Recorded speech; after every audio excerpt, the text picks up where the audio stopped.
Сәлем достар, қалдарыңыз қалай? Бүгін біз сіздермен үй жағдайында лағман дайындайтын боламыз. Лағманға қажетті заттардың барлығын мінекей мен көрсетіп қойдым. Және де осы дәмдеуіштерді, керекті заттардың барлығын мен описание бөліміне жазып қоямын. Сол жерден қарап көрсеңіздер болады.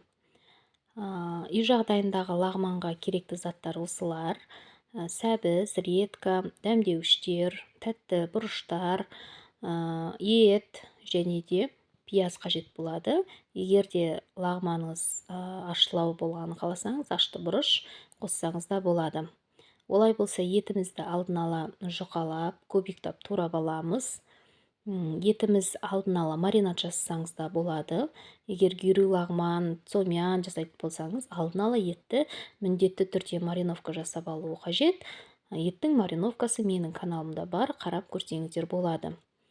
Ендігі бізге пиязымызды ашып, турап дайындап қоямыз. Пиязды сіздер қуырған кезде міндетті түрде қоңырқай қылдырып қуырсаңыздар, тағамымыз өте дәмді болып шығады. Одан кейін сәбізімізді тураймыз. Сәбіз біз үй жағдайында лағман жасайтын болғандықтан сәбізді қалауымызша қосамыз. Ал егер жаңағы кафелерде, дәмханаларда болатын болса, онда ол осы гюри лағман басқаларына сәбіз көп қосылмайды. Ендігі керегі бізге тәтті бұрыштар, яғни светофор бұрыш алдым мен, қызылын және де сарысын. Менде редька жасыл болғандықтан жасыл бұрышты қоспадым. Ендігі бізде редька лағманға өте күшті, жақсы дәм береді. Одан кейін міне жасыл пияздарымызды және де чесногымызды дайындап аламыз. Олай болса, табамызға, қазанымызға майымызды құйып, қыздырып, етімізді саламыз. Ет менде алдын ала мариновка жасалмағандықтан қазанның астын, яғни оттың астын басып, 15-20 минут етті өз сөліне өзін бұқтырып пісіріп алдым. Мінекей менде ет қуырылды, суы тартылды. Енді пиязымызды салып, газдың астын көтеріп, жақсылап қоңырқай болғанша қуырамыз. Пияз дайын болғаннан кейін сәбізімізді саламыз. Сәбізді редьканың алдында салыңыздар, себебі бізде сәбіз қатты. Редька бірінші салсаңыздар, піскен кезде езіліп кетуі мүмкін. Одан кейін барып редькамызды саламыз. Осылайша барлығын қатты отта жақсылап қуырамыз. Ол болғаннан кейін мінекей тәтті бұрышымызды саламыз. Оны да жақсылап қуырамыз. 5-10 минуттай қуырсаңыздар жақсы болады.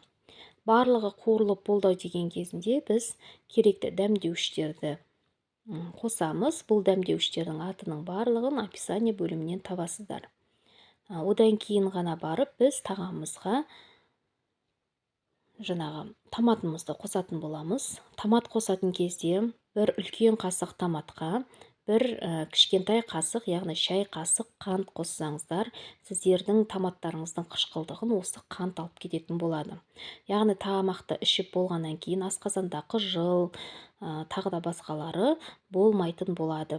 Сондықтан да қант қосуды міндетті түрде ұмытпағайсыздар. Осылайша енді томатты жақсы қуырылуы қажет. Барлығын жақсылап қуырамыз. Одан кейін соевый соус құямыз.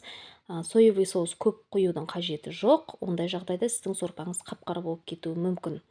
Одан кейін қайнаған су, міндетті түрде қайнаған су құйсаңыздар, еттеріңіз жұп-жұмсақ болып піседі. Сол үшін міндетті түрде қайнаған су құямыз.